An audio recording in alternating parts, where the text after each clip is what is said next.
করে বলতে চাই পেঁয়াজটা আজকে এই পিসটা বলতেছে আপনার 2110 টাকা। 2110 টাকা অনেকটা কমে গেছে, অর্ধেক অনেক, দিতে চলে হ্যাঁ আসছে। অর্ধেক দিয়ে এসে গেছে। তো এটা আপনাদের প্রতিক্রিয়া কি? প্রতিক্রিয়া আর কি কেমন ভাই, লাগতেছে এখন এই পেঁয়াজ বিক্রি করতে? পেঁয়াজ বিক্রি করতে দাম কম করে খারাপ লাগেই। কি পরিমাণে লস হচ্ছে?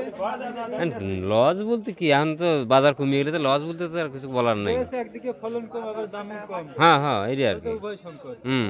উভয় এখন সংখ্যা এই বাজারে হচ্ছে এই পেঁয়াজের মূল্য কত হওয়া উচিত? নিম্ন তো 3000 টাকা বেচালে তো লাভ হয়। 3000 টাকা। হুম। এবার ফলনটা দিচ্ছে কেমন? ফলন ওই শতকে আপনার মন দারেক করে আসতে চাইতা। আর যদি স্বাভাবিক হতো, রুষ্টপুষ্ট হতো তাহলে কত পুষ্ট পুষ্ট হলে 2 মনে তো হইতো না। না আমার পিজি নাই তার বেচা টেচা।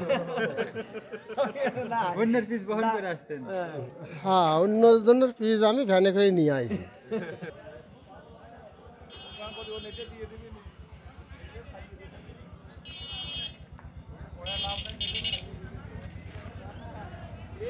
কত কি